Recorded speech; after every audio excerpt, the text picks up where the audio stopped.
Welcome to Fishing Without Bait, a lifetime without definitive expectations, where we help people explode into their lives through our patented full impact mindfulness. If you're looking to create your life rather than to find one, welcome aboard. The only admission fee is the honesty, open mindedness, and willingness to try. So, welcome aboard. As always, I'm Jim Ellermeyer, I'm a behavioral health therapist, and today I'm joined by Mike Dawson and Tim Vitullo of the Tim Vitullo Experience, which we just had a little experience of that earlier. Welcome back, guys. Thanks for having us. Yes. So it's been a while since we've chatted, and we always like to update ourselves with some of our guests. And so, how about giving us an update on your life? How about you, Tim?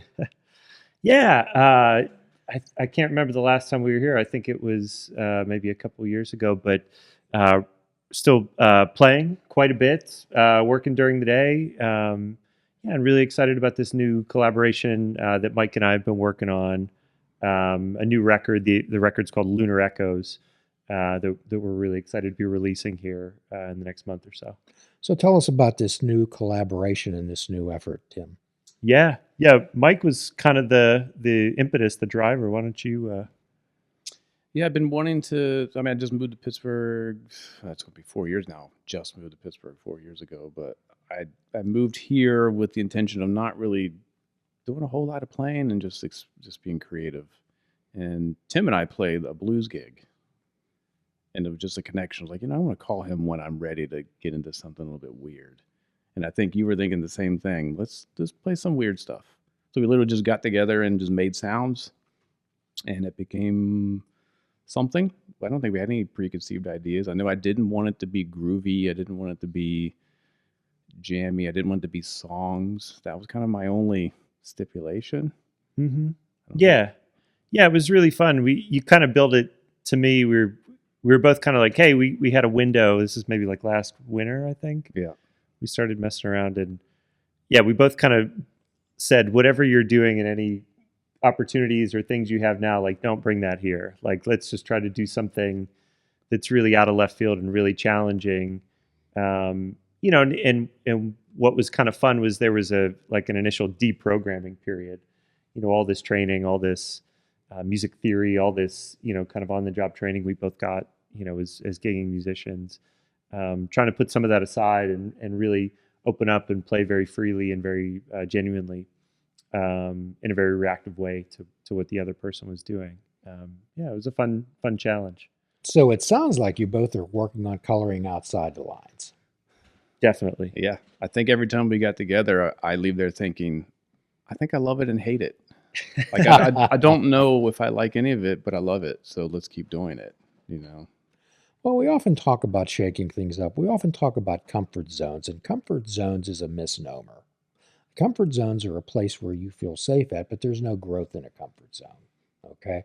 When we use words like thinking outside the box, pushing the envelope, people stay safe. There's no growth inside a comfort zone, which is why I, as a therapist, intend to frustrate people so they get out of the comfort zone. I always tell people that they're a balloon with an infinite capacity for expansion, and that comfort zone is holding them back. Mm-hmm. So what would your comfort zone that you two were trying to break out of? Yeah. For me, it's I don't ever want to play something that I've already played before. So even each time we play these compositions, I don't want to fall into too much of a routine. So the comfort zone for me is like, always try something you've never done before, and then if you like it, do it again. If you don't like it, do something else. The other comfort zone for me is being safe, like not trying to stir the pot. So I'm trying to intentionally stir the pot a little bit. Just things you don't do when you're playing top 40 drummer gigs where you're just supporting the band. Well, the Dalai Lama said that one must learn the rules completely so one can properly break them. And that sounds like what you two are looking at. You don't want to be complacent. Ships that stay in the harbor stay safe, but they never go anywhere. So there's a difference between a gamble and a risk. With a gamble, you can lose everything. A risk you can recover from. So where are you guys at with your music in that? It definitely feels like a risk, namely in that it is for both of us, kind of an exploratory thing we're doing in addition to other projects that we're a part of. But I think that's the other thing too. Something we joke about is, it's highly improvised, sometimes ambient, sometimes abrasive music. We didn't go into this expecting to have 8 million streams on Spotify in the first week, or start rubbing shoulders with the Taylor Swifts or anybody of the world as far as booking. So it's really freeing for us. The risk is really musical completely, and that's what's been really fun about it. It's an exciting kind of risk to take. Well, when we were listening earlier, and I hope everybody gets a chance to view what we did, your technical skill is really incredible. So how long did it take you to gain that type of mastery? I mean, I've been practicing every day since I was 9. I'm 45, so, and I'm still doing the basics every single day. Fundamentals, fundamentals, fundamentals. So then I can forget about them and let it fall apart and then know how to recover. That's kind of my goal. I want the body to do its thing so then the mind can control it. Yeah. For me. No, that's it. I just sat for some lesson classes recently. Yeah, echoing what Mike says, it's a constant pursuit. And I liken a lot of the fundamental exercises. It's kind of like watching a movie over and over again. For me, every time I go back and either sit for a class or take some lessons or study with somebody or do an independent study, I kind of catch a little bit of something I didn't get the first time around. So through that repetition and that kind of continuous focus on it, yeah, you build that fuller understanding of the how and the why and the what surrounding all those techniques. Yo-Yo Mouse said, if I don't practice for a day, I know it. If I don't practice for 2 days, the orchestra knows it. If I don't practice for 3 days, the audience knows it. That's valid. Yeah. That's valid. So you have to have the drive to do things even when you don't feel like doing them. So I think everybody out there could use some inspiration on that, because my patients, when I talk to them, I suggest something to them, and they come back and they say, "Oh, it works great." I know they're fooling me, because if they were, they would tell me, "I'm frustrated. We need more help. We have to repeat these things every day," and that's the frustrating part, because the rewards of therapy are incremental, much like learning the instruments. Oh gosh, yeah. Progress is microscopic at this point. Even in the beginning, it's so frustrating. The students that I deal with now that are beginners or like adults that want to get into playing drums, it's those breakthroughs. They're so far off. I think part of the talent, maybe it's the same with guitar for being a drummer, is the willingness to just barrel through it and never give up, because it's so hard. This instrument is so freaking hard. And it's microscopic growth at this point. I'm like seeing tiny little changes, but I'm like, you know what? That's huge, though. I can hear something I couldn't hear before. I'm not getting any faster, but now I can hear things better. Yeah. Yeah. And I know now that we're taking some of these compositions we put together, like out of the lab, so to speak, and playing them out, something we were talking about recently was that preparation to be open to improvising, to playing freely, to being present in that moment and being able to have a conversation together. And sometimes that's even things like, your posture. Are you breathing? Are you physically allowing yourself to be open beyond just the can I physically play these things, or do I have the right techniques, or have I listened to music that inspires me to do that? It's this really holistic approach, and that's been really educational through this process for me. Being really mindful of that. How do I show up to the gig? How do I make sure that I'm in a mindset and a physical state that I'm able to do that at a high level? Well, we learn more from failure than by success. So tell our audience how you've learned from failures more than success. You want to go first? You want me to go? Oh, geez. We could be here a while. Yeah. The biggest failure. Well, I subbed on a Broadway show for a number of years, and there's very little room for failure. And if you make the tiniest mistake, everybody notices. So my first show, I missed a big cue. And I thought I was done. I thought my career's over. But then, I had to go in and meet with the conductor, and he read me the riot act. But at the same time, he says, 99% of the show was perfect, but you missed that one cue. You can't do that again. That was it. Yes, sir. Never again. I will never miss that cue. Yeah, it's funny you say that. I had a bad musical experience too. I did something over at the New Hazlitt a couple years ago, and it was a really odd book where it was a lot of odd time signatures and things, and it was a last minute sub gig. So I had like a day to go through this entire book, and I blew through one of them. Yeah, and it's just for the rest of that show, you just felt like, oh my gosh, I never want to feel like that again. It was a great motivator to like, oh, okay, yeah, it is really, this is the level, and this is, the expectation, and it was motivating after that kind of shame and everything wore off to be better and rise. It is motivating, absolutely. Thomas Edison was asked about his invention and genius. He said it's 1% inspiration and 99% perspiration. So I don't think people understand and they see the level that you're at, and they think that, wow, they play great. I wish I could be like them. They don't understand that you're 20-year overnight successes. Right?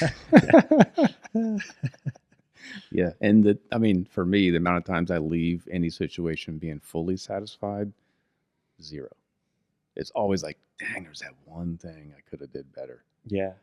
Yeah. And that's the other thing that's been really gratifying about this project, particularly for me, is I feel that same way about it, but this has sort of changed my focus where I can't, we tracked all of these songs completely live, with looping and everything. There's no overdubs. There's no like, hey, let's go back and clean that up. So you really have to live in kind of those beautiful mistakes that happen, and trying to change my perspective of, instead of was everything perfect, was everything as exactly as I premeditated and sort of planned it, or as I would have designed it to, was it musical? Was it inspired? Could you feel the emotion and the intensity that you intended to bring to that performance, despite maybe some things, not going as it felt. And that's been really freeing artistically for me, certainly, to get out of the way of that perfectionism. Living with beautiful mistakes. That's what a beautiful term that is. Might be a new album cover. There we go. Yeah, there you go. The beautiful mistake. So we have to understand that we have to learn how to deal with discomfort. We have to expect discomfort and deal with it, because most people don't deal well with discomfort. How about you guys? Yeah, I think being a musician, that you can't survive unless you can work under pressure. I mean, how many different stages have we played on combined with different sound systems and different miking and different monitoring? We're in this room tonight. Mm-hmm. If everything has to be the way you're used to, you're going to fail. You have to adjust on the fly. Yeah. And then never know what might happen. You're on a big festival and a mic stand might fall over. Well, you got to keep going, and like never comfortable. Oh yeah. Yeah. And the other part of that discomfort is being okay with failure.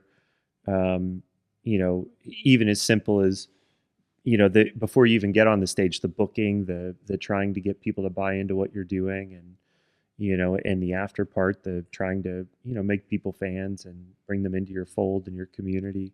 I mean, we hear no way more times than we hear yes. And it does, whenever you get enough no's, then you kind of have to, you look at what other people are doing and see that, oh no, you really do have to extend a little further, or put yourself in a position that's not obvious, or not exactly your natural state, be it to get a gig, or to join a band, or to get somebody to buy into what you're doing. The only thing constant about life is change. Certainly. And I'm from the 12-step world, and we always talk about needing accountability buddies.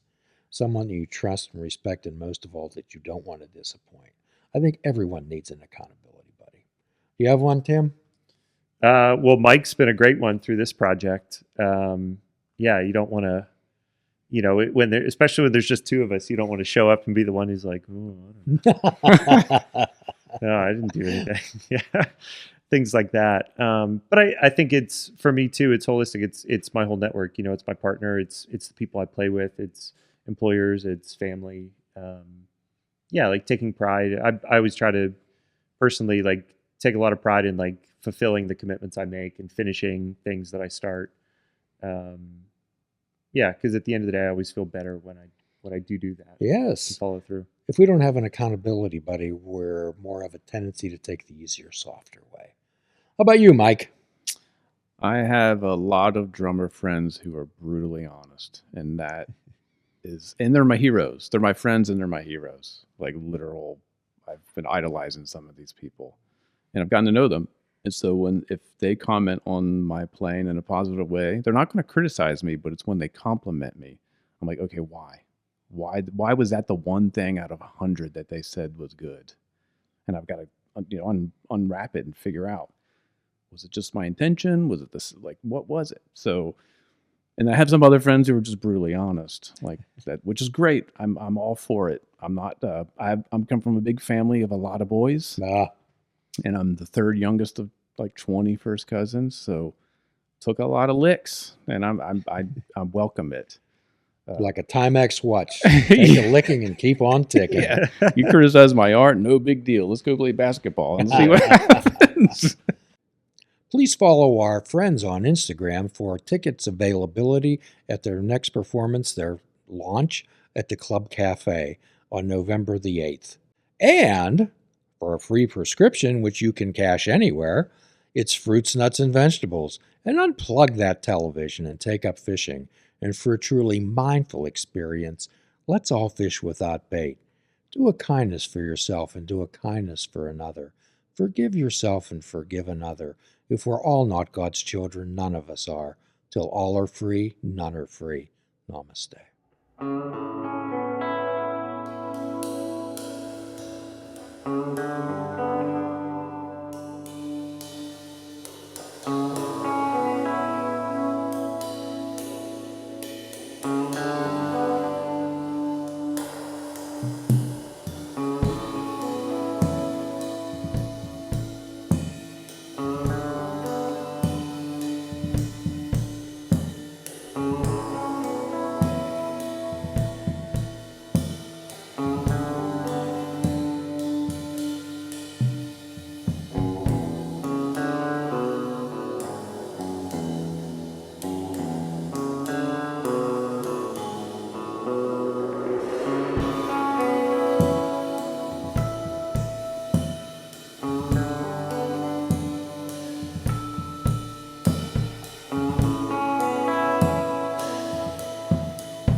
Please check out our website at fishingwithoutbait.com, where you can listen to the show, comment on our discussions, and find out where you can subscribe to our podcast.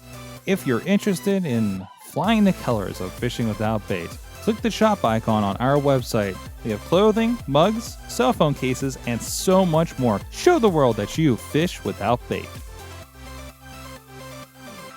This show is a member of the Sorgatron Media Podcast Network. Find out more at sorgatronmedia.com.